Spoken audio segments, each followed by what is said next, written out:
We live in the wealthiest country in the history of the world, the wealthiest. But almost nobody in America knows that, because almost all of the wealth and almost all of the income is going to the top 1%. Now, if you are working 2 or 3 jobs, you don't know they're the wealthiest country in the history of the world. If you cannot afford to send your kid to college, you don't know that we're the wealthiest country in the history of the world. If you are a single mom trying to raise your kids with dignity, you don't know that we are the wealthiest country in the history of the world.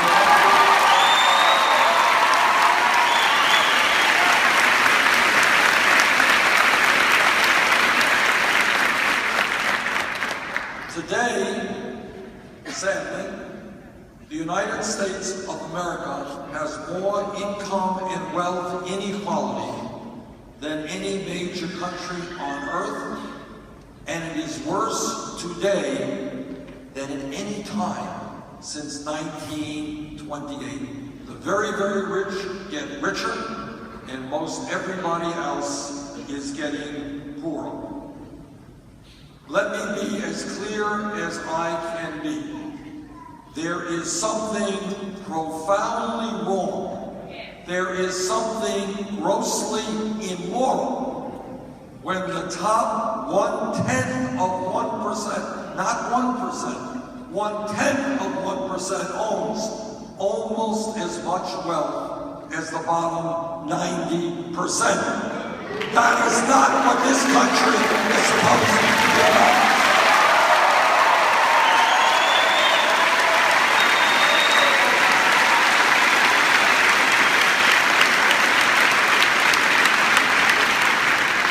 There is something profoundly wrong when today 58% of all new income is going to the top 1%.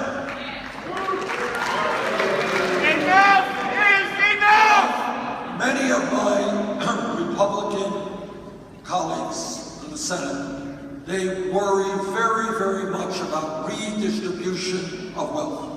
They start shuddering when they hear that term. But here's the truth. In the last 30 years, we have seen a massive redistribution of wealth. The problem is, it's gone in the wrong direction.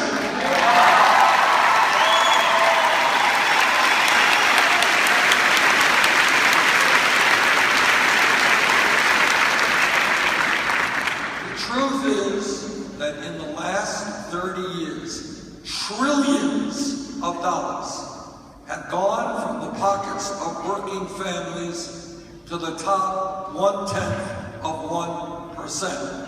Brothers and sisters, you and I together are going to reverse that flow of money.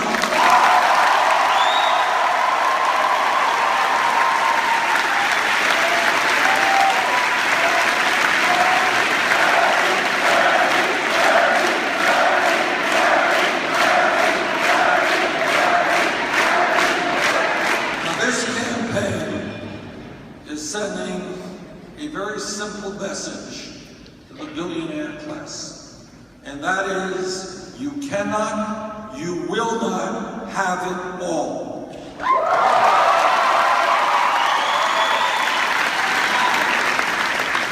You will not continue to get huge tax breaks when children in South Carolina and Vermont go hungry.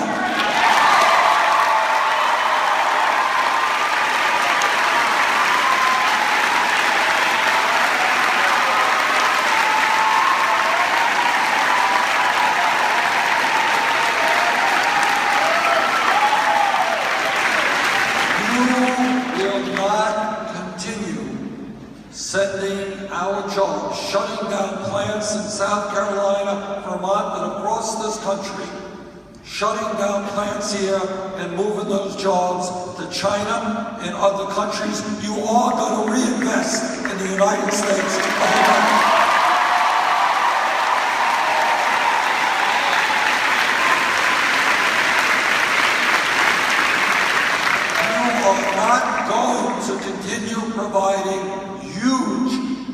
compensation packages to the CEOs of large corporations, and then cut workers' wages and healthcare and pensions.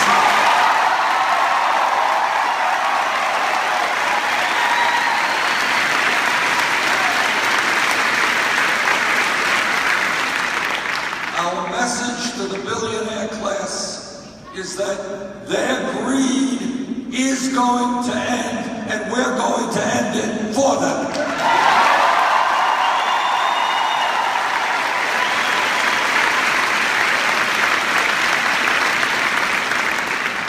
When we talk about the economy, it's not just the horrendous level of income and wealth inequality. There is another important reality. And that is that for the last 40 years, the great middle class of this country has been disappearing. Millions of Americans today are working longer hours for lower wages. Median family income today is almost $5,000 less than it was in 1999. Despite a huge increase in technology and productivity, the average, the male worker, the guy right in the middle of the American economy, today in inflation-adjusted wages is making $700 less than he made 42 years ago. That woman worker in the middle of the economy is making $1,500 less than she made in 2007. What we are going to do is create an economy that works for our people and not just a handful.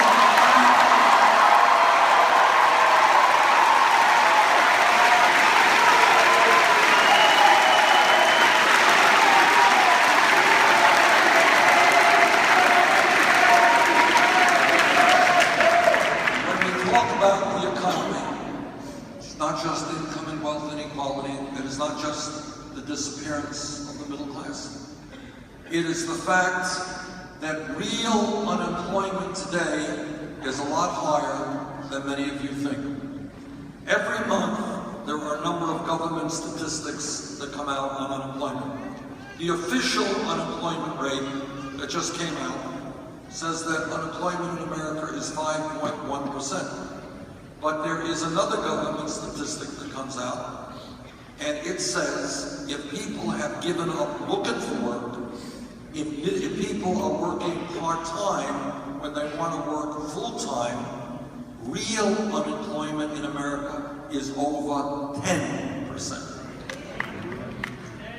And let me tell you something that nobody talks about, and which I will continue not only to talk about, but do something about, and that is the tragedy regarding youth unemployment in America.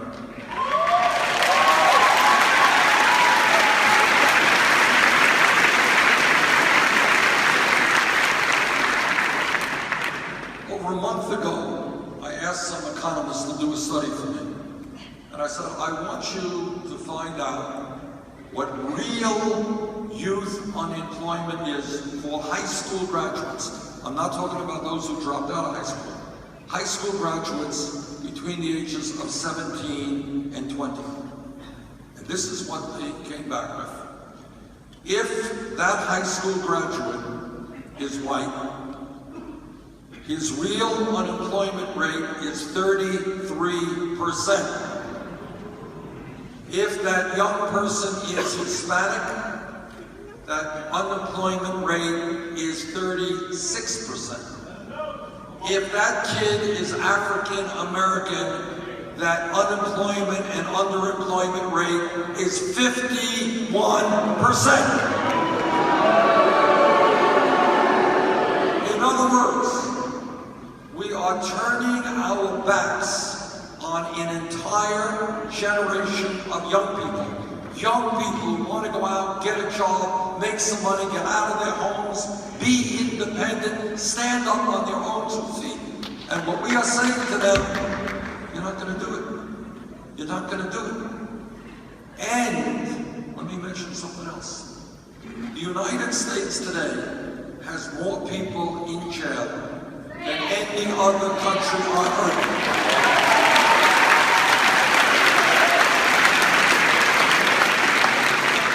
We've got over 2 million people in jail. And if anybody in this room thinks there is not a direct connection between high unemployment and mass incarceration, you would be sorely mistaken.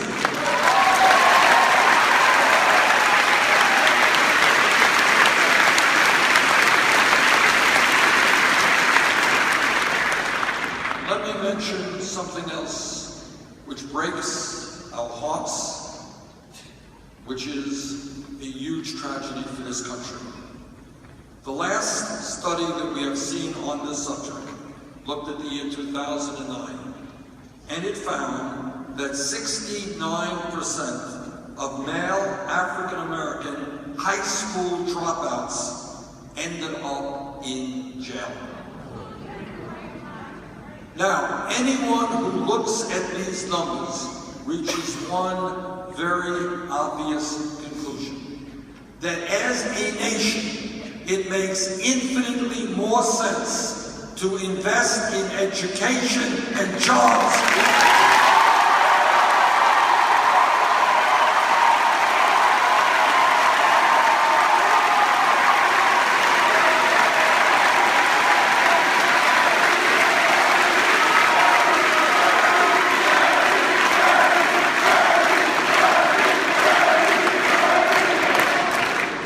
When 69% of black male high school dropouts end up in jail, it makes more sense to invest in education and jobs than jails and incarceration.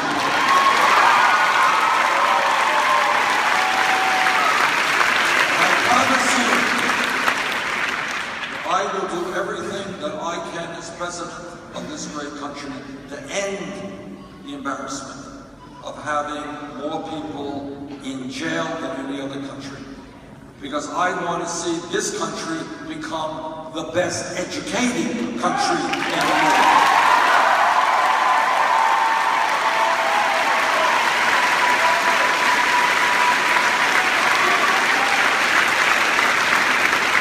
It costs a lot more money to send somebody to jail than send them to the University of South Carolina.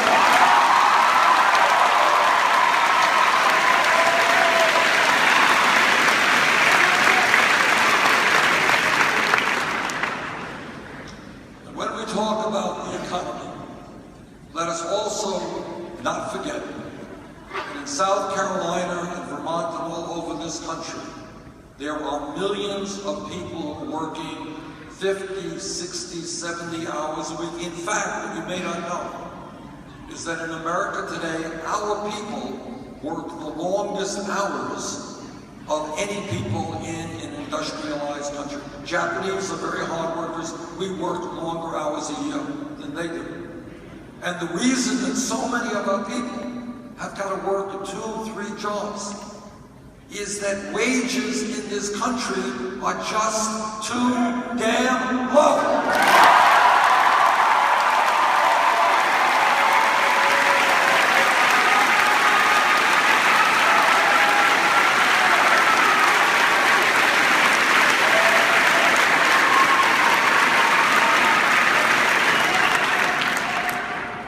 The federal minimum wage of $7.25 an hour is a starvation wage.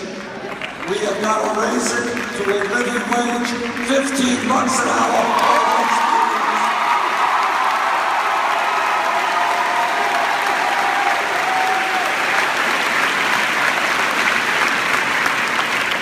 It is not a radical idea, not a left-wing idea to say that if somebody in America works 40 hours a week, that person should not be living in poverty.